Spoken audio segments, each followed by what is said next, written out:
Monsieur le procureur, la République démocratique du Congo a été modèle de coopération avec la Cour pénale internationale et elle entend poursuivre le dialogue, comme je l'ai dit précédemment, constructif avec votre bureau sous votre leadership.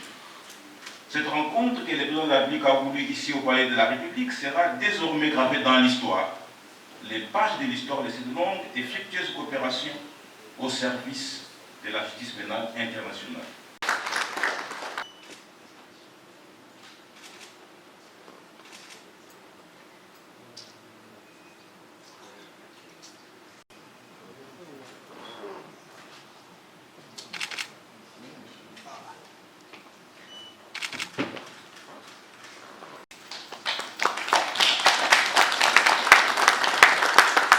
The very first meeting I had as prosecutor. J'ai vu des filles violées, j'ai vu des enfants amputés, j'ai vu des victimes qui souffrent énormément. Beaucoup de choses ont été faites, Monsieur le Président. Nous devons le reconnaître. Vous avez fait beaucoup de choses. Votre pays a fait énormément de choses. Mais il reste. Le rythme doit être accéléré. Nous devons accélérer le rythme. Comment accélérer le rythme? Il faut faire les choses autrement. Avoir une approche beaucoup plus holistique, une approche beaucoup plus générale, pour faire en sorte qu'on ne restera pas là encore 20 ans après à parler de ces crimes.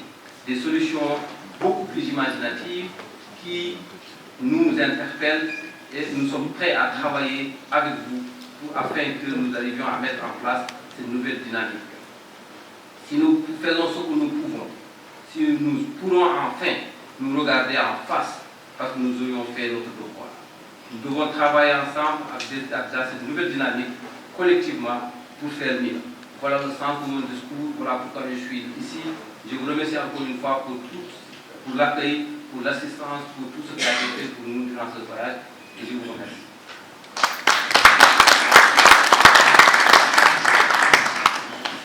Cet engagement renouvelé traduit notre volonté de renforcer la coopération avec votre bureau, que nous entrevoyons surtout dans le cadre d'une coopération active et dynamique, tournée vers les idéaux de justice et de paix, aujourd'hui menés par mon pays. Au niveau national, la République démocratique du Congo est déterminée à poursuivre ses efforts dans la mise en œuvre de sa politique nationale qui met la justice au centre du système de gouvernance pour poursuivre et punir les crimes, ceux internationaux. Pour ce faire, nous avons besoin de l'appui de la Cour pénale internationale et de ses partenaires. C'est ici le lieu de me féliciter des résultats obtenus par la justice congolaise, plus particulièrement la justice militaire, dans ses efforts de rendre justice aux nombreuses victimes ayant souffert d'atrocités que mon pays a connues. Le rapport reçu à ce sujet met en lumière l'évolution positive du traitement des cas prioritaires. Certains ont fait l'objet de jugements, d'autres sont en cours de traitement par les cours et tribunaux civils et militaires.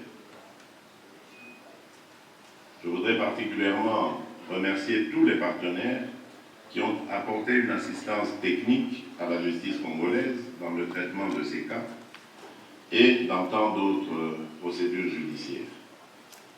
Je sais qu'ils sont nombreux et je voudrais leur dire que je leur suis très reconnaissant. Je leur exprime sa gratitude pour cet accompagnement. Monsieur le procureur,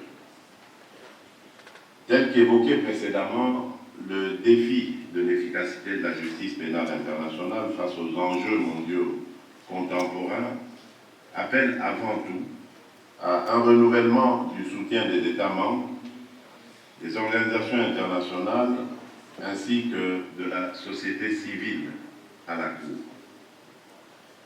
En ce qui nous concerne, sachez que la République démocratique du Congo vous soutient et qu'elle continuera, comme État membre, à apporter sa coopération à la Cour.